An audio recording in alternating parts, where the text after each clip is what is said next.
Foule. Ce qui frappe en Inde, c'est la multitude. Le chemin de fer est le symbole de cette vérité. 11 millions de passagers par jour. Cela fait 458 334 passagers à l'heure. 12 731 par seconde, c'est-à-dire la population d'une petite ville française dans le train chaque seconde.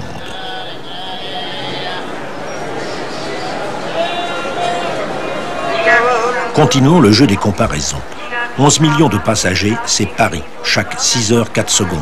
La France, en 5 jours. Oui, la France entière transportée 73 fois par an.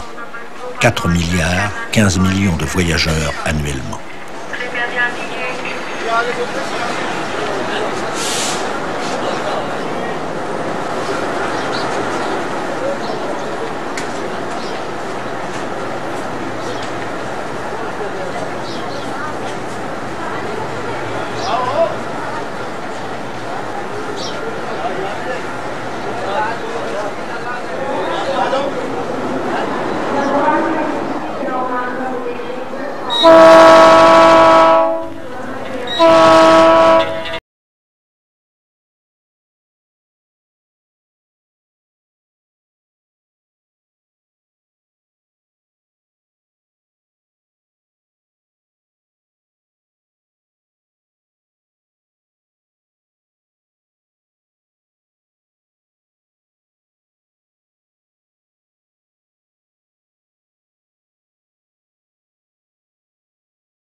« 3 000 roupies par mois, à peu près 3 200 francs. C'est une somme énorme pour l'Inde. Le salaire minimum dans les chemins de fer est de 500 roupies, environ 600 francs. Mohan habite une colonie. Une colonie est une cité construite par la compagnie et réservée aux cheminots. Il y a plus de 150 colonies dans le pays qui sont autant de petites villes avec toutes les commodités. Mohan nous a invités pour l'anniversaire de son petit-fils.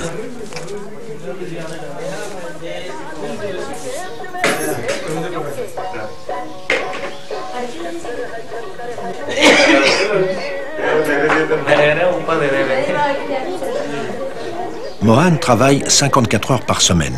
Il a 15 jours de vacances par an. Dans 8 ans, à 58 ans, il prendra sa retraite. Il touchera la moitié de son salaire jusqu'à la fin de ses jours, mais il devra quitter l'appartement qu'il occupe dans la colonie. Il est soigné gratuitement, ainsi que sa famille. La compagnie entretient 106 hôpitaux.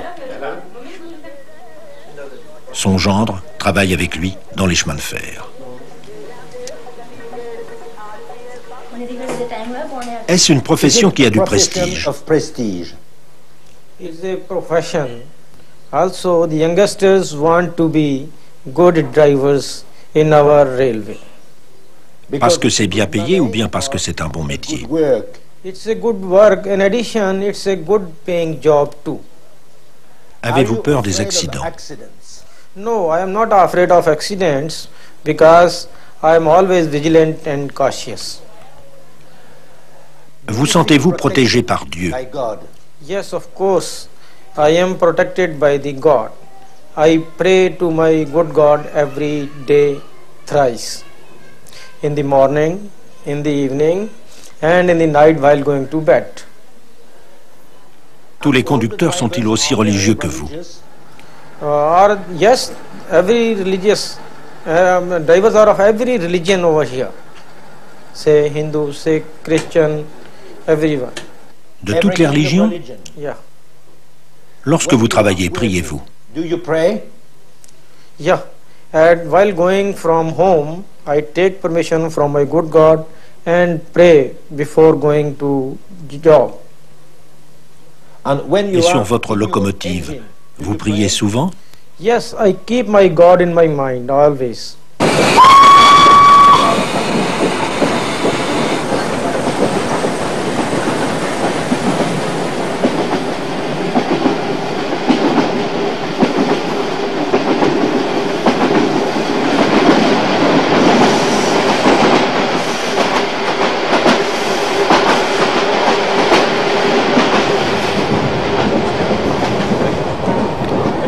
Pardon, à quelle heure arrivons-nous à Agra? Jean-Manuel et Fabienne, un couple de Français, vont visiter le Taj Mahal, comme la plupart des voyageurs de ce train.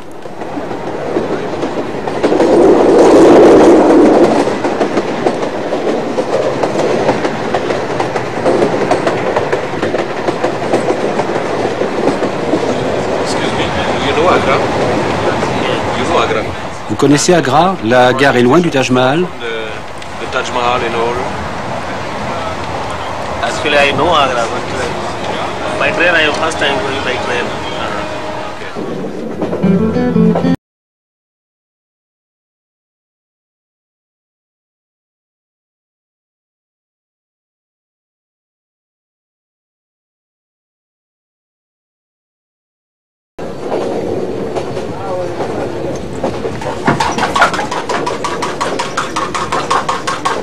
Les Indiens vivent au rythme anglais. Le petit déjeuner est un véritable repas. La cuisine du wagon-restaurant fonctionne encore au charbon.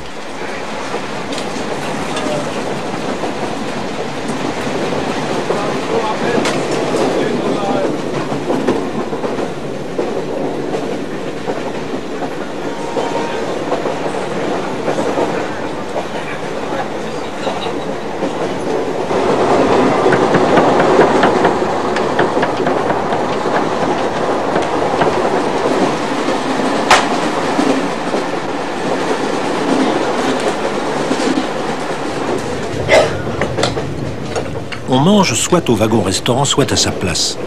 Sans cesse, des garçons parcourent le train, prennent les commandes, apportent les plateaux. Un repas coûte environ 10 roupies, 12 francs. L'alcool est interdit.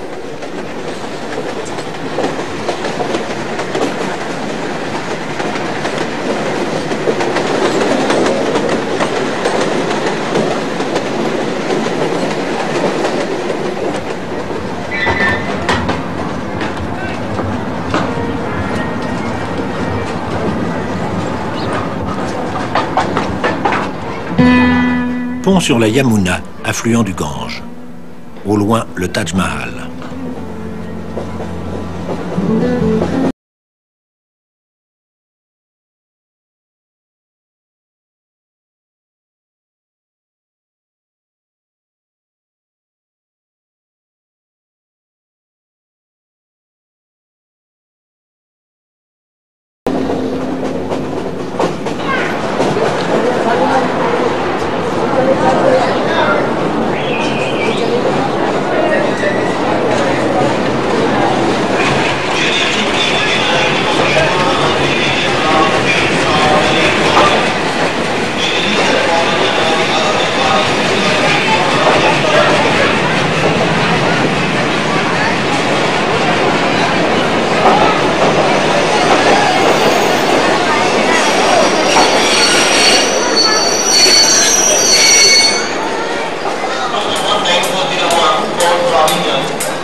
Agra came second class Koda in Agra coach.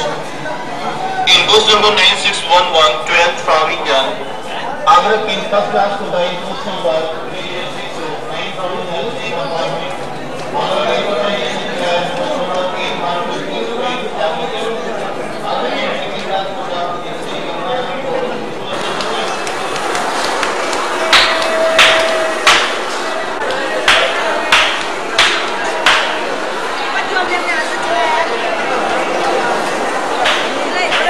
Chaque fois qu'on arrive dans une gare, on retrouve sur les quais l'ambiance de rue populeuse, le même foisonnement de vie.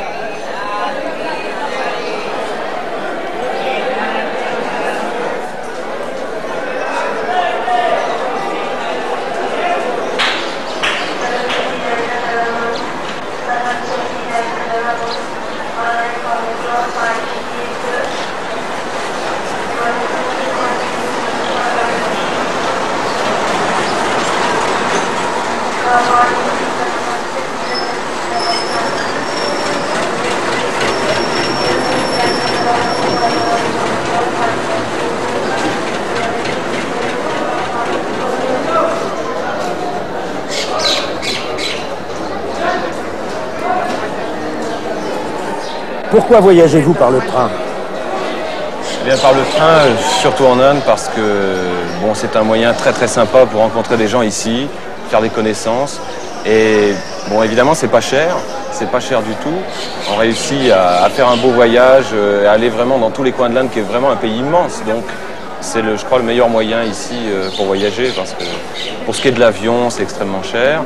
Le bus, c'est pas du tout la même chose pour faire des rencontres avec les gens. Comment sont les gens? Est-ce qu'il y a une agressivité contre vous? Ah non, je crois pas. Pas du tout. On le reçoit pas comme ça du tout. Non, non, au contraire, on a souvent des contacts très intéressants et qui viennent, malgré tous les problèmes de langage ou de différences qu'il peut y avoir entre nous de toute façon. Partout, on a des rencontres très sympathiques, bien sûr. Oui. Les gens vous aident ou bien les gens vous gardent un peu à distance? Ah non, les gens, au contraire, nous aident très volontiers. Enfin, bon, par exemple, quand il s'agit de monter dans un train où on a réservé des places, on n'a pas de facilité vraiment pour trouver quel wagon est-ce, etc. Et donc, on se renseigne auprès aussi bien de voyageurs que de gens qui font partie de l'organisation des compagnies de train en Inde. Quels sont les désavantages de voyager par le train? La lenteur, surtout. Surtout sur des parcours entre des villes qui ne sont pas les grandes métropoles de l'Inde. On prend le train, on s'apprête à partir pour une sorte d'expédition dans une petite société qui est un wagon. On vit avec des gens, c'est assez fantastique. Donc on oublie facilement ces petits désavantages qui sont la lenteur ou alors la poussière qui est là de toute façon, bien sûr. On représente simplement quelque chose d'autre, des gens d'un autre pays, d'une autre civilisation. Donc, par curiosité, simplement, on nous regarde, on nous parle. Et ils vous envient? Non, jamais. Non. On ne peut pas parler d'envie.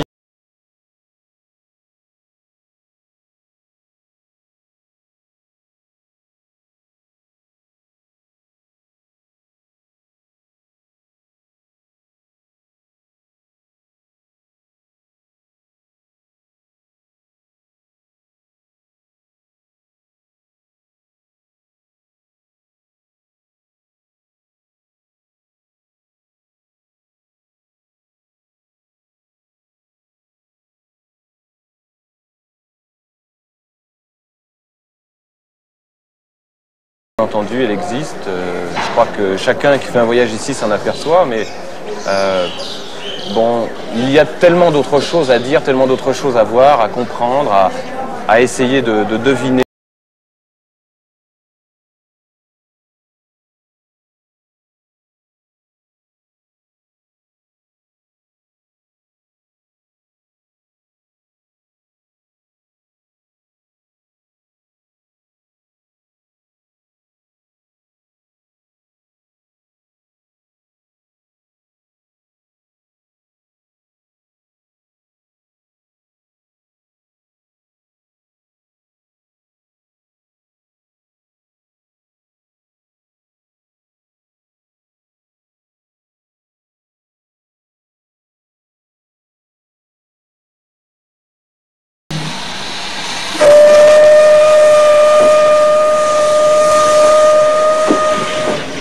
Est-ce l'attente d'un train? Probablement. Mais jour et nuit, les gares sont pleines. Les quais sont toujours encombrés. On a l'impression que bon nombre de voyageurs viennent à la gare un peu au hasard, sans se soucier trop de l'heure du départ du train qu'ils vont prendre. En Inde, le temps n'a pas la même mesure que chez nous.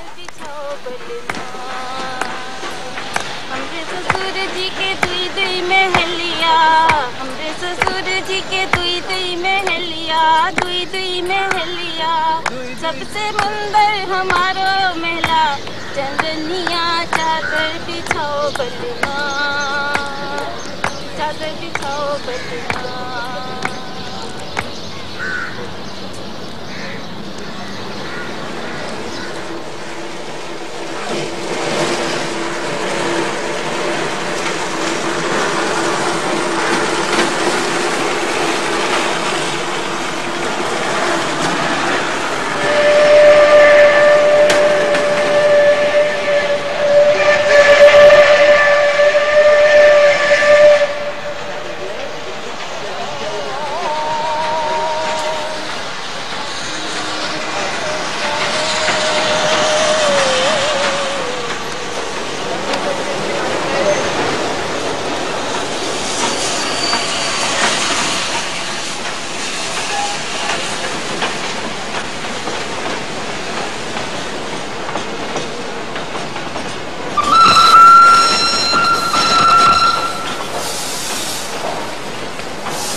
Cet inspecteur vérifie l'écartement des rails, leur niveau.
Conduits par cette locomotive surnommée la Reine du désert, nous allons maintenant vous faire voyager dans le train le plus luxueux du monde, l'Orient Express des potentats et des princesses. 13 wagons-lits avec leur salon, plus 2 wagons-restaurants et un bar, tous ayant appartenu aux Maharajas aujourd'hui déchus, Baknavar, Udaipur, Bikaner, Mewar, Jodhpur, Jaipur. et au vice-roi des Indes en personne.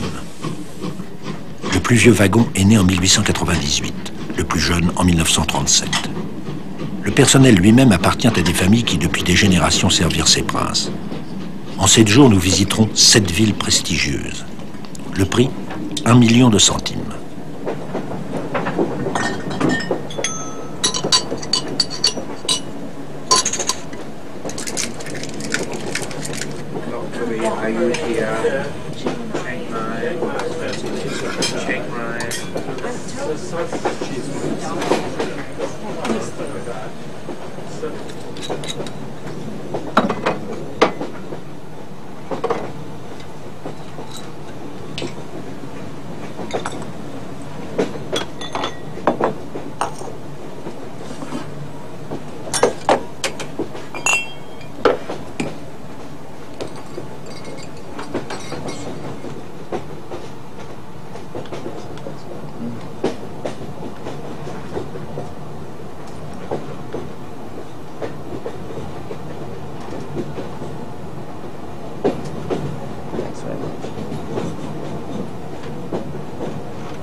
Pourquoi aimez-vous voyager par le train?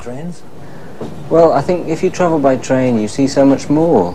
If you go by plane, all you see is an airport and just hotels. You go by train, you're on the train for 6 or 7 days, and you see the landscape going by. It really is lovely. Yeah. You see the people, how they really are, and you escape. More relaxing, I think. You escape from the hurly-burly of ordinary life. Huh? You don't have schedules to meet, you don't have papers to read, you just relax and you see the country. It really is wonderful. Yes. You love it and it's very impressive, huh?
Yeah.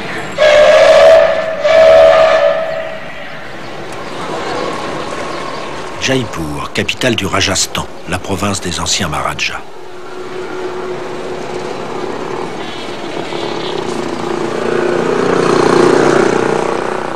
Son image clé est le Palais des Vents. En fait, ce n'est pas un palais, mais une sorte de trompe-l'œil, une façade. Il n'y a rien derrière. C'est un édifice pour voir, sans être vu. Les voyeuses étaient les femmes du puissant Maharaja de l'endroit. Un couloir de plus de 100 mètres de long, parfaitement clos, leur permettait de venir du harem et de se poster derrière les moucharabiers de stuc pour regarder, cachés, vivre la rue. Piètre compensation à leur réclusion.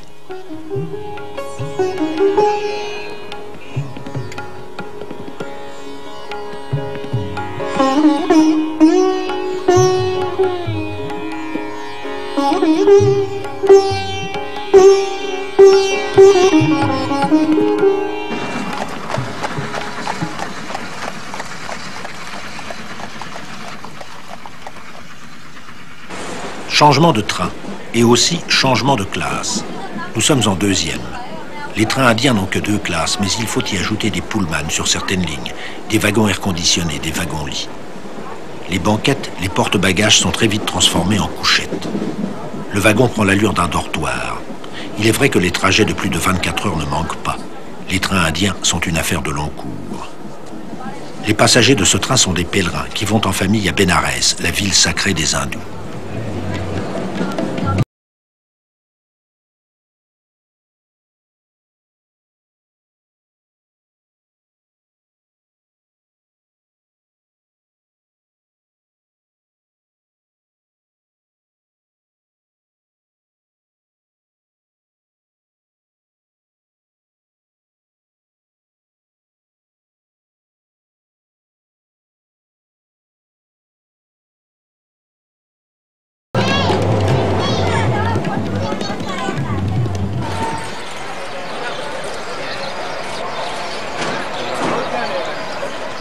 Arrêt à Lucknow, une des grandes villes du nord de l'Inde.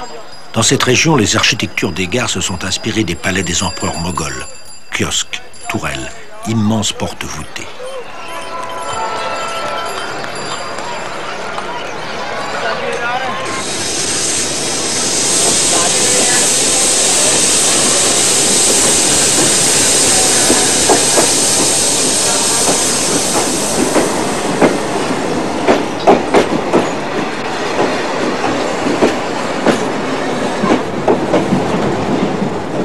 Nous nous sommes mêlés au groupe de pèlerins. Ils appartiennent à un district situé au pied de l'Himalaya, les habitants de plusieurs villages qui se réunissent pour effectuer ensemble le pèlerinage. Chaque année, ils partent avec leur famille. Dans la ville sainte, ils vivront sous les portiques des temples, réservés aux voyageurs.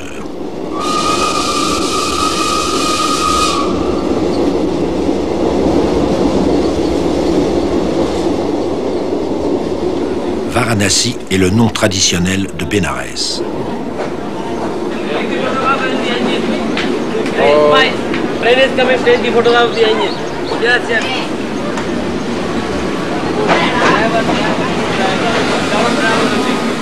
Pour la petite Kemala, sortie pour la première fois de son village, c'est la découverte d'un monde.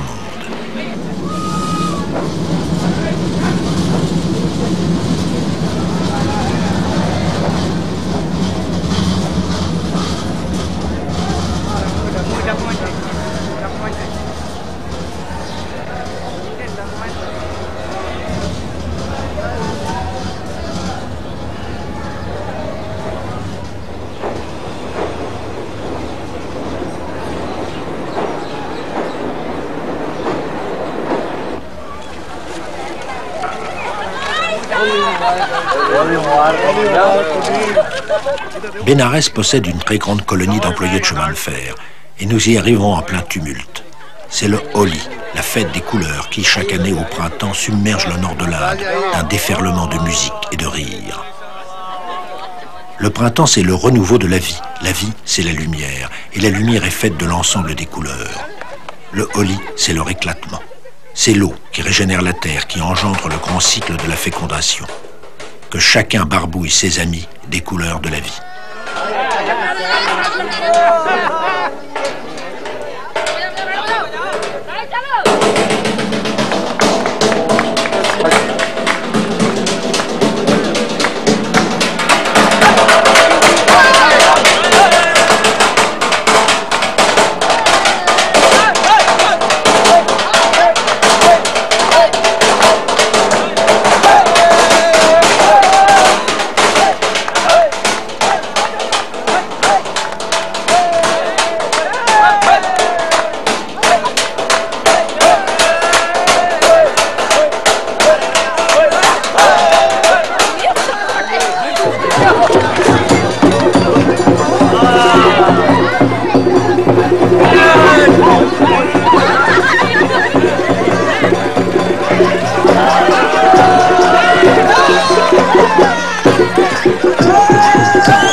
Mais Bénarès, c'est d'abord le Gange et son extraordinaire ferveur religieuse.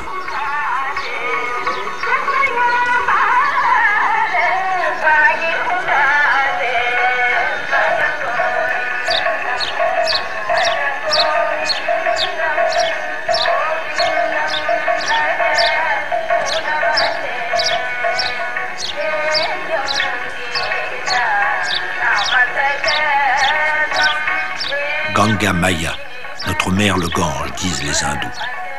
Selon la légende, Ganga était une nymphe née dans l'Himalaya où le fleuve prend sa source. Fléchie par les prières d'un saint homme, la nymphe Ganga consentit à descendre sur terre et à féconder ainsi la grande plaine du Nord.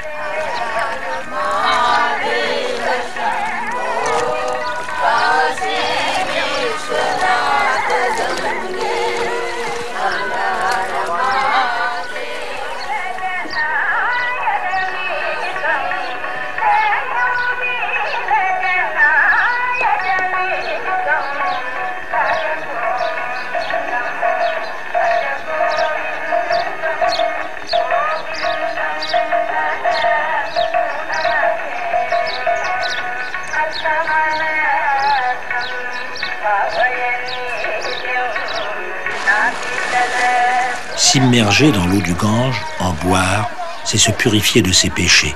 C'est s'alléger des épreuves que l'on doit payer dans cette existence. C'est préparer une prochaine vie plus douce. En effet, les hindous croient à la réincarnation. Après la mort, on renaît dans une autre vie.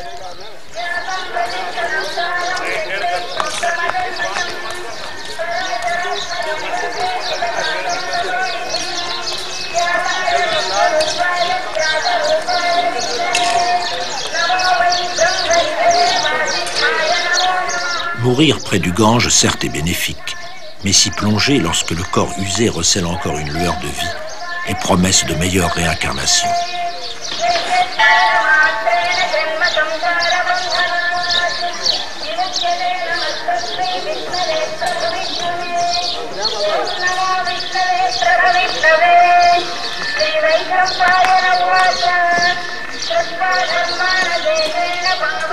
Cet homme s'appelle Chandra Shrivastava. C'est un ouvrier de l'usine de locomotives diesel de Bénarès. Chaque matin, avant de se rendre à son travail, il va sur les ghats, prier le Dieu qu'il s'est choisi. Cette divinité, c'est Hanuman, le dieu singe. Aujourd'hui, Chandra ne se baigne pas dans le Gange. Les prières faites à son Dieu suffisent à le protéger. À côté, un mariage. Il s'appelle Anil et est employé de banque. Elle se nomme Madhuri et elle est étudiante. À la cérémonie familiale s'ajoute la purification dans le Gange. Le couple s'y est baigné, en a bu de l'eau. Puis les nouveaux mariés iront faire des offrandes au temple.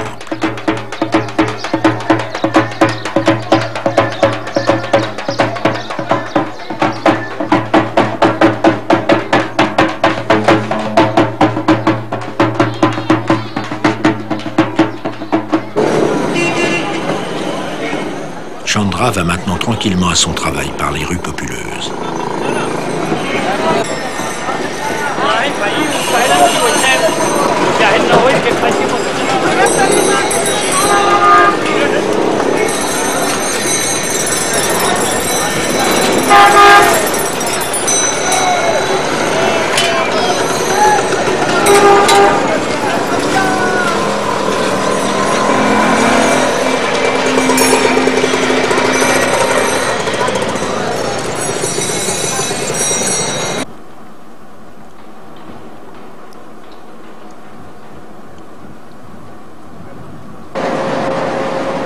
Le chemin de fer indien, c'est aussi un vaste complexe industriel qui fabrique locomotives électriques et diesel, wagons de voyageurs et de marchandises, et qui exporte dans le sud-est asiatique, en Afrique, dans le Moyen-Orient.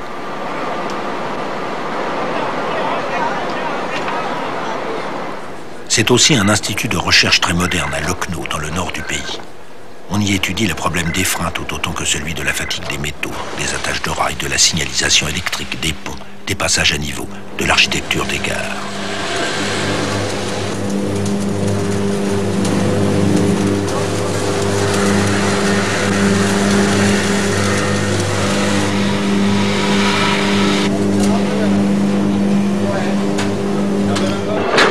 tester la résistance des matériels, on y provoque même des collisions.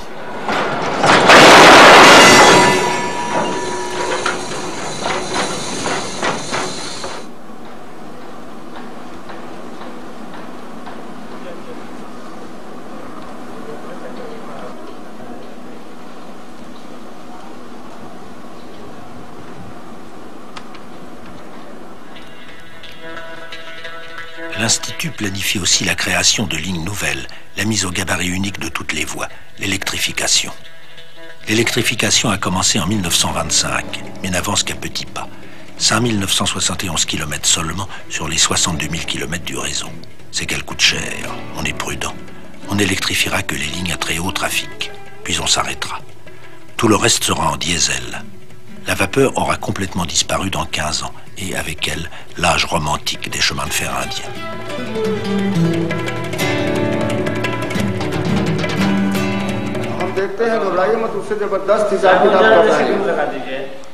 Le transport des marchandises est aussi une des tâches des chemins de fer, et cela tient en 3 mots.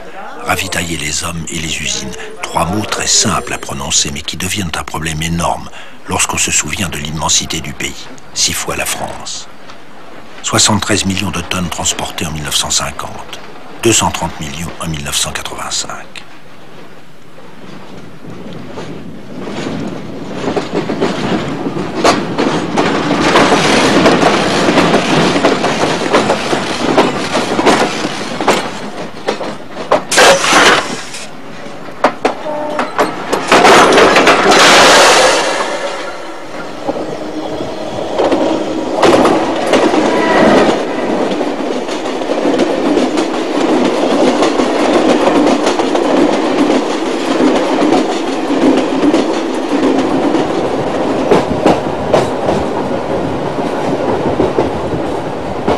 Nous entrons dans le Bengale, la province du delta du Gange.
Bandel, une petite gare.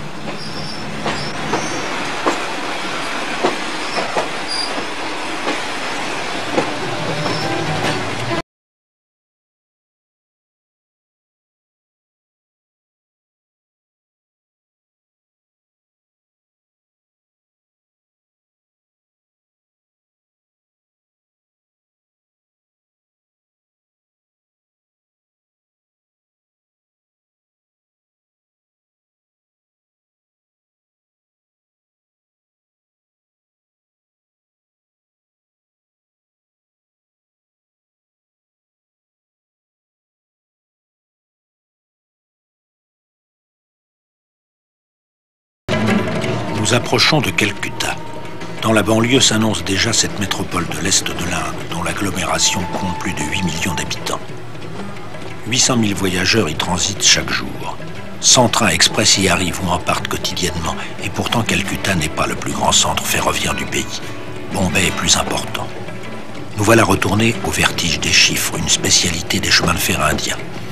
La compagnie emploie 1 800 000 personnes, c'est-à-dire Marseille et Lyon réunis. Oui, la population entière de ces deux villes transformée en cheminots.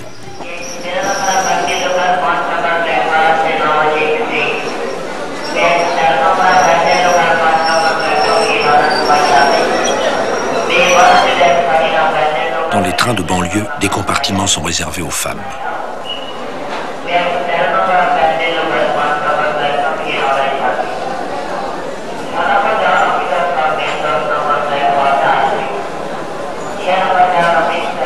Aura, la grande gare de Calcutta.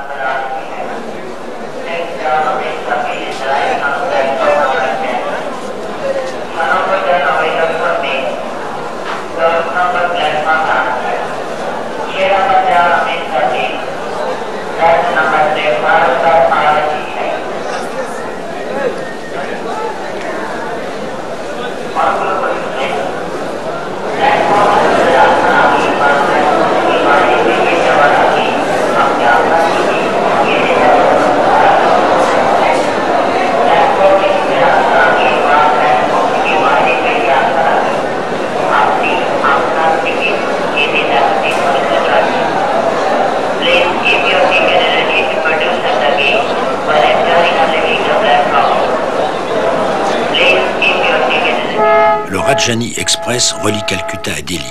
C'est le train vedette de la compagnie. 130 km de moyenne horaire.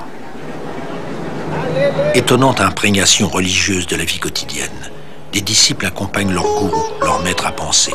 Ils le quittent avec vénération.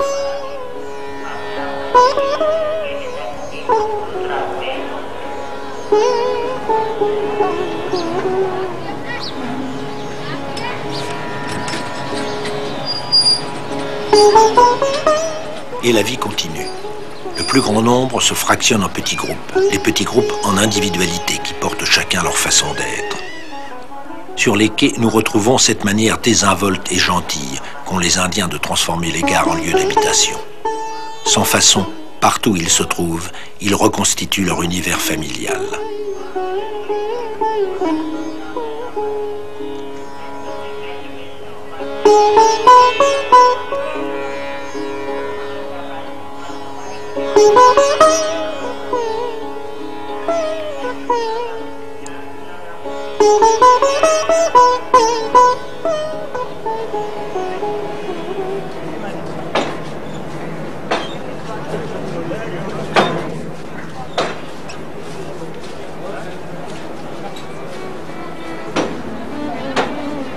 Nous sommes arrivés au bout du voyage. Bientôt, dans un instant, il n'y aura plus que le souvenir.